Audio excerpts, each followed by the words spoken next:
SSC exam 2025 প্রথম অধ্যায় আকাইদ ও নৈতিক শিক্ষা। এই অধ্যায়ের বিগত বর্ষসমূহের বোর্ড প্রশ্নের বিশ্লেষণ।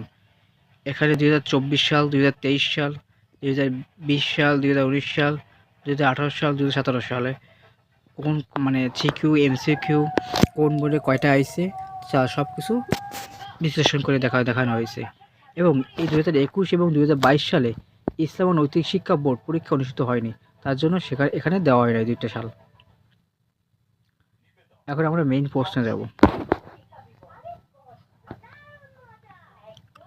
জ্ঞানমূলক সিকিউ প্রশ্ন ও নমুনা উত্তর।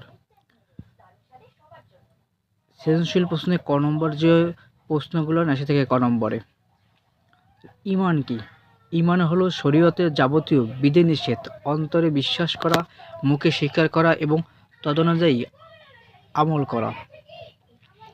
রিসালাত কাকে বলে? মহান আল্লাহ তাআলার পবিত্র বাণী মানুষের নিকট পৌঁছে দেওয়ার দায়িত্বকে রিসালাত বলে। মানবিক মূল্যবোধ কি?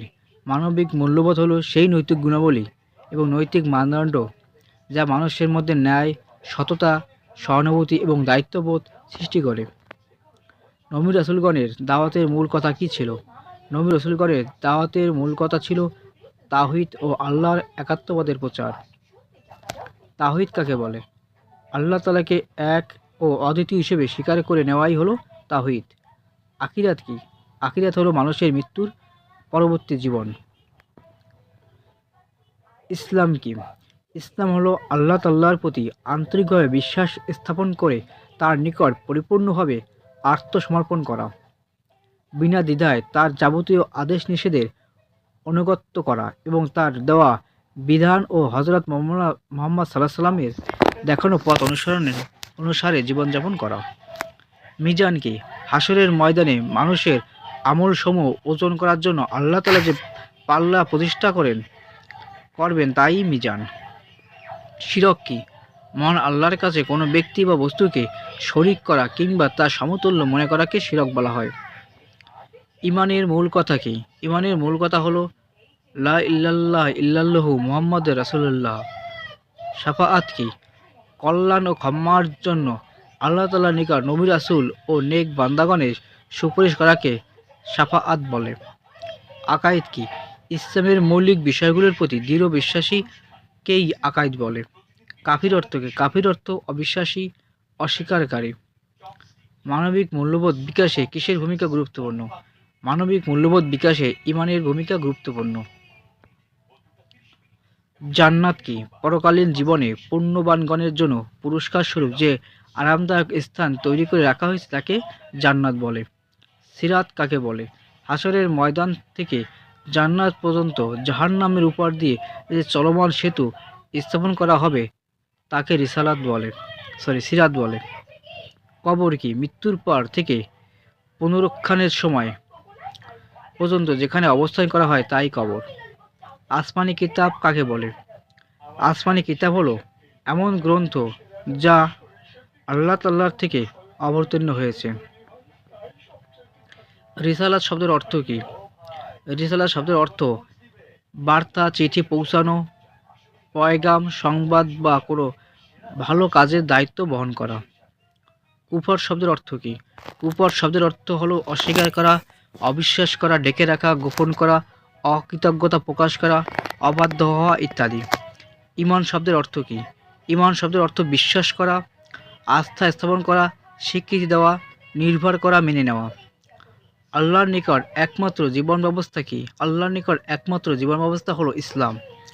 ইসলামের ব্যবহারিক অর্থ কি? ব্যবহারিক অর্থে আল্লাহ তাআলা ও রাসূল সাল্লাল্লাহু আলাইহি সাল্লামের আনুগত্য করাকে ইসলাম বলে। ঈমান শব্দটি কোন ধাতু থেকে নির্গত? ঈমান শব্দটি আমনুন মূল ধাতু থেকে নির্গত। অংশীদার শব্দের আরবি প্রতিশব্দ কি? অংশীদার শব্দের আরবি প্রতিশব্দ শিরক। এখন সৃজনশীল প্রশ্নে খ নম্বর যে প্রশ্নগুলো আসে থাকে,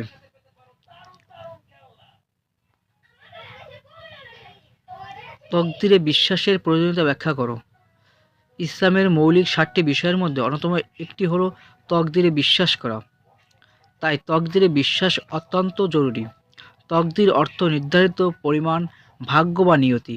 আল্লাহ তাআলাই মানুষের তকদির ভালো মন্দের নিয়ন্ত্রক। মানুষ যা চায় তা সে কি করতে পারবেন না, কেবল মানুষ শুধু চেষ্টা বা সাধন করবে অথবা ফলাফলের জন্য আল্লাহর উপর ভরসা করবে। তকদিরে অবিশ্বাস মানুষের মনে হতাশার জন্ম দেয়। এই বিশ্বাস ছাড়া পরিপূর্ণ মুসলিম হওয়া যায় না। তাই তকদিরে বিশ্বাস রাখা প্রত্যেক মুসলমানের জন্য অপরিহার্য। ঈমান ও ইসলামের সম্পর্ক অবিচ্ছেদ্য ব্যাখ্যা করো।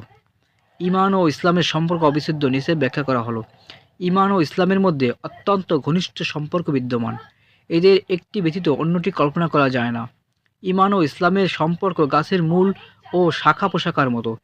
ঈমান হলো গাছের শিকড় বা মূল, আর ইসলাম তার শাখা পোশাকা। মূল না থাকলে শাখা পোশাকা হয় না, আর শাখা পোশাকা না থাকলে মূল বা শিকড় মূল্যহীন। তদ্রূপ ঈমান ও ইসলাম একটি অন্যটি ব্যতীত পূর্ণাঙ্গ হয় না। ঈমান মানুষের অন্তরে আল্লাহর প্রতি বিশ্বাস, অনুরাগ ও তার সন্তুষ্টি লাভের বাসনা সৃষ্টি করে, আর তাতে ইবাদত ও আনুগত্যের মাধ্যমে সজীব ও সতেজ হয়ে পরিপূর্ণ সৌন্দর্যে বিকশিত হয় ইসলাম।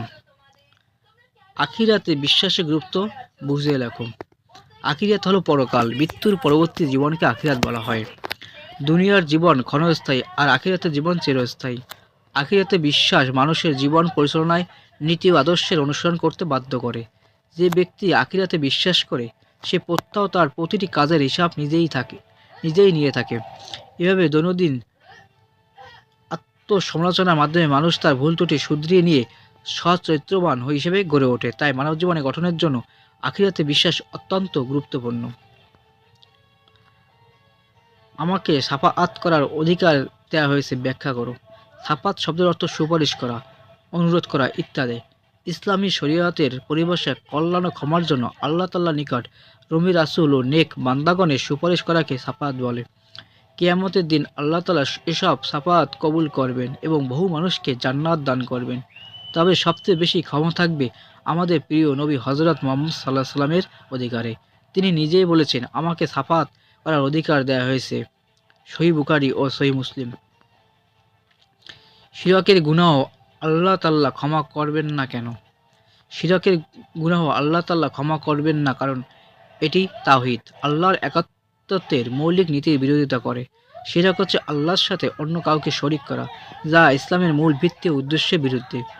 শিরক এক গুরুতর পাপ যা ক্ষমা করা হবে না, কারণ একটি আল্লাহর আর একত্বের নীতিকে অস্বীকার করে এবং তার সাথে অংশীদারিত্ব দাবি করে, যা একমাত্র আল্লাহর অধিকার।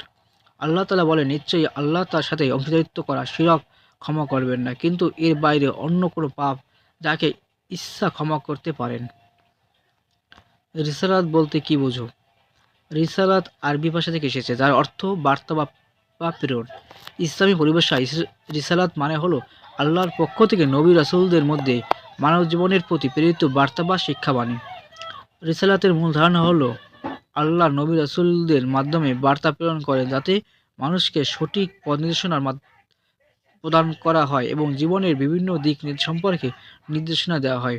এই বার্তাগুলো সাধারণত কুরআন, হাদিস এবং অন্যান্য ধর্মীয় গ্রন্থের মাধ্যমে জনগণের কাছে পৌঁছে দেওয়া হয়।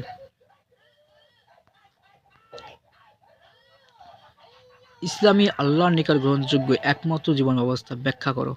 ইসলামী আল্লাহর নিকট গ্রহণযোগ্য একমাত্র জীবন ব্যবস্থা। আল্লাহ তাআলা মানব জীবনের হিদায়াতের জন্য যুগে যুগে বহু আদেশ নিষেধ বিধিবিধান প্রেরণ করেছেন। এসব আদেশ নিষেধ শরীয়ত হিসেবে প্রদান করেছেন। শরীয়তের সর্বশেষ ও পূর্ণাঙ্গ রূপ হলো ইসলাম। এটি হলো মানব জীবনের জন্য নির্দেশিত সর্বশেষ ও সর্বোত্তম জীবন বিধান। আল্লাহ তাআলা এ সম্পর্কে নিশ্চয়ই আল্লাহর নিকট ইসলামই একমাত্র মনোনীত ধর্ম, যা জীবন ব্যবস্থা। কোনো কিছুই তার সদৃশ্য নয়। এই আয়াতটির মর্মার্থ ব্যাখ্যা করো। আয়াতটিতে মহান আল্লাহর একাত্মবাদের বিষয়টি ফুটে উঠেছে। তাওহীদের মূল কথাই হলো আল্লাহর একাত্মবাদ। তিনি তার সত্তা গুণাবলীতে অদ্বিতীয়। তিনিই প্রশংসা ও ইবাদতের একমাত্র মালিক। তার তুলনীয় আর কেউ নেই। তিনি সৃষ্টিকর্তা, রিজিকদাতা, পালনকর্তা ও ইবাদতের যোগ্য একমাত্র সত্তা। আর এই বিষয়গুলি আলোচ্য আয়াতটিতে তারা বোঝানো হয়েছে। জাহান্নামের উপর সিরাত স্থাপিত হবে, ব্যাখ্যা করো। সিরাত এর শাব্দিক অর্থ পথ, রাস্তা, পুল, সেতু ইত্যাদি। ইসলামী শরীয়তের ভাষায় সিরাত হলো হাসরের ময়দান হতে জান্নাত পর্যন্ত জাহান্নামের উপর দিয়ে চলমান একটি উড়াল সেতু। এই সেতু পার হয়ে নেক আমলকারী বান্দা জান্নাতে প্রবেশ করবেন। আখিরাতে সকল মানুষকেই এই সেতুতে আহরণ করে তা অতিক্রম করতে হবে। যারা ঈমানদার নয় এবং পাপী, তারা কিছুতেই সিরাত অতিক্রম করতে পারবে না, কারণ তারা করুণভাবে জাহান্নামে পতিত হবে। তাই মহানবী সাল্লাল্লাহু আলাইহি ওয়াসাল্লাম বলেছেন, জাহান্নামের উপর সিরাত স্থাপিত হবে। কুফর কিভাবে হতাশার সৃষ্টি করে ব্যাখ্যা করো। আল্লাহ ও তকদিরে বিশ্বাস না করার মাধ্যমে কুফর হতাশা সৃষ্টি করে। স্বাগতভাবেই মানুষ ভরসা পছন্দ করে। আশা ভরসা না থাকলে মানুষ সুন্দরভাবে বেঁচে থাকতে পারে না। কাফির ব্যক্তি আল্লাহ তাআলা ও তকদিরে অবিশ্বাস করে, ফলে সে যে কোনো বিপদ আপদে ধৈর্যহারা হয়ে পড়ে। মহান আল্লাহর উপর ভরসা করে ধৈর্য ধারণ করতে পারে না। অন্যদিকে তকদিরে বিশ্বাস না থাকায় যে কোনো ব্যর্থতায় সে চরম হতাশ হয়ে পড়ে, ফলে তার জীবন চরম হতাশাগ্রস্তভাবে অতিবাহিত হয়। আখিরাতে বিশ্বাস মানুষকে সৎ কাজে উদ্বুদ্ধ করে। বুঝিয়ে লেখো। আখিরাতে বিশ্বাস মানুষকে সৎ কাজে উদ্বুদ্ধ করে, কেননা বিশ্বাসী ব্যক্তি জানে যে পরকালে তাকে আল্লাহর সামনে দাঁড়াতে হবে, দুনিয়ার সব কাজকর্মের হিসাব দিতে হবে। আখিরাতে বিশ্বাসের ফলে বিশ্বাসী ব্যক্তি দুনিয়াতে সৎ কাজে উৎসাহিত হয় এবং অসৎ কাজ থেকে বিরত থাকে। এভাবে মানুষ অসৎ কাজ বর্জন করে সৎ চরিত্রবান হয়ে ওঠে। অপরদিকে আখিরাতে যে অবিশ্বাস করে, সে সুযোগ পেলেই পাপাচার অশ্লীল কাজে লিপ্ত হয়ে পড়ে। ইসলাম হলো ঈমানের বহিঃপ্রকাশ। ব্যাখ্যা করো। ঈমান ও ইসলামের মধ্যে অত্যন্ত ঘনিষ্ঠ সম্পর্ক বিদ্যমান। ঈমান হলো অন্তরের সাথে সম্পৃক্ত, আর ইসলাম বাহ্যিক আচরণ ও কার্যকলাপের সাথে সম্পৃক্ত। যেমন আল্লাহ, রাসূল, ফেরেশতা ইত্যাদি বিষয়ে বিশ্বাস করা হলো ঈমান, আর সালাত, যাকাত, হজ ইত্যাদি বিষয় পালন করা হলো ইসলাম। তাই বলা যায় যে ইসলাম হলো ঈমানের বহিঃপ্রকাশ। তাওহীদে বিশ্বাস জরুরি কেন? ব্যাখ্যা করো। ঈমানের সর্বশেষ ও সর্বপ্রধান বিষয় হলো তাওহীদ, অর্থাৎ মুমিন বা মুসলিম হতে হলে একজন মানুষকে সর্বপ্রথম আল্লাহ তাআলার একাত্মবাদে বিশ্বাস করতে হবে। তাওহীদে বিশ্বাস ব্যতীত কোনো ব্যক্তি ঈমান বা ইসলামে প্রবেশ করতে পারে না। ইসলামের সকল শিক্ষা আদর্শই তাওহীদের উপর প্রতিষ্ঠিত। তাওহীদের মূল কথা হলো আল্লাহ তাআলা এক, অদ্বিতীয়, তিনি তার সত্তা গুণাবলীতে অদ্বিতীয়। তাওহীদে বিশ্বাস মানুষকে কৃতজ্ঞতা প্রকাশের সুযোগ করে দেয়, ফলে মানুষ সব অন্যায় ত্যাগ করে সুন্দর জীবনের পথে অগ্রসর হতে পারে। উপযুক্ত কারণে তাওহীদে বিশ্বাসই জরুরি। মানবিক মূল্যবোধ বলতে কি বোঝায়? যেসব কর্মকাণ্ড, চিন্তা চেতনা মানুষ ও মানব সভ্যতার সাথে সামঞ্জস্যপূর্ণ, তাই মানবিক মূল্যবোধ। অর্থাৎ যেসব বিষয় একমাত্র মানুষের বৈশিষ্ট্য ও গুণাবলী হওয়ার যোগ্য, সেগুলোকে আমরা মানবিক মূল্যবোধ বলি। সৃষ্টিসেরা জীব হিসেবে মানুষের চরিত্র, বৈশিষ্ট্য ও কর্মকাণ্ড সবই উন্নত ও সর্বোত্তম হওয়া উচিত। তাওহীদে বিশ্বাস মানুষকে কি করে তোলে? আল্লাহ তাআলাকে এক, অদ্বিতীয় হিসেবে স্বীকার করে নেওয়াকে তাওহীদ বলে। মানব জীবনে এই বিশ্বাসের প্রভাব অত্যন্ত গুরুত্বপূর্ণ। তাওহীদে বিশ্বাস মানুষকে কৃতজ্ঞতা প্রকাশ করার সুযোগ করে দেয়, মানুষকে আত্মসচেতন ও আত্মমর্যাদাবান করে তোলে। তখন মানুষ আল্লাহ তাআলা ব্যতীত অন্য কারো নিকট মাথা নত করে না। ফলে জগতের সকল সৃষ্টির উপর মানুষের মর্যাদা প্রতিষ্ঠিত হয়, মানুষ সমাজে ঐক্য ও ভ্রাতৃত্ব প্রতিষ্ঠিত হয়। ইসলামই একমাত্র মনোনীত ধর্ম। ব্যাখ্যা করো। আল্লাহ তাআলা মানব জীবনে হিদায়াতের জন্য যুগে যুগে বহু আদেশ নিষেধ, বিধিবিধান প্রেরণ করেছেন। এসব আদেশ নিষেধ শরীয়ত হিসেবে প্রদান করেছেন। শরীয়তের সর্বশেষ ও পূর্ণাঙ্গ রূপ হলো ইসলাম। এটি হলো মানব জীবনের জন্য নির্দেশিত সর্বশেষ ও সর্বোত্তম জীবন বিধান। মানব জীবনের সকল বিষয় ও সমস্যার পরিপূর্ণ সমাধানের দিক নির্দেশনা এতে দেওয়া আছে। তাই ইসলামই একমাত্র মনোনীত ধর্ম। তাওহীদ মানব মনে ঐক্যের চেতনা জাগ্রত করে। ব্যাখ্যা করো। আল্লাহ তাআলাকে এক, অদ্বিতীয় হিসেবে স্বীকৃতি করে নেওয়াকে তাওহীদ বলে। তাওহীদ হলো আল্লাহ তাআলার একত্ববাদে বিশ্বাস। মানব জীবনে এই বিশ্বাসের প্রভাব ব্যাপক। তাওহীদের বিশ্বাস মানুষকে কৃতজ্ঞতা প্রকাশ সুযোগ করে দেয়। মানব সমাজে ঐক্য ও ভ্রাতৃত্ব প্রতিষ্ঠা তাওহীদ গুরুত্বপূর্ণ ভূমিকা পালন করে, কেননা তাওহীদে বিশ্বাস মানব সমাজে এ ধারণা প্রতিষ্ঠা করে যে সকল মানুষই আল্লাহর বান্দা ও সমান মর্যাদার অধিকারী। এভাবে তাওহীদ মানুষের মধ্যে ঐক্যের চেতনা জাগ্রত করে। দুনিয়াই হলো আখিরাতের শস্যক্ষেত্র। ব্যাখ্যা করো। দুনিয়া হলো আখিরাতের শস্যক্ষেত্র, উক্তি যথার্থ। মৃত্যুর পরবর্তী জীবন হলো আখিরাত। এটি চিরস্থায়ী। পক্ষান্তরে দুনিয়ার জীবন ক্ষণস্থায়ী। দুনিয়ার জীবন হলো আখিরাতের প্রস্তুতি গ্রহণের ক্ষেত্রে। মানুষ শস্য ক্ষেত্রে যেরূপ চাষাবাদ করে, জীবন যাপন করে, পরিচর্যা করে, ঠিক সেরূপই ফল লাভ করে। যদি কোনো ব্যক্তি তার শস্য ক্ষেত্রে পরিচর্যা না করে, তবে সে ভালো ফসল পাবে না। তদ্রূপ দুনিয়ার কাজকর্মের প্রতিদান আখিরাতে দেওয়া হবে। দুনিয়াতে ভালো কাজ করলে আখিরাতে প্রতিদান ভালো দেওয়া হবে, আর মন্দ কাজ করলে শাস্তি ভোগ করবে। এই জন্যই দুনিয়াকে আখিরাতে শস্যক্ষেত্র বলা হয়।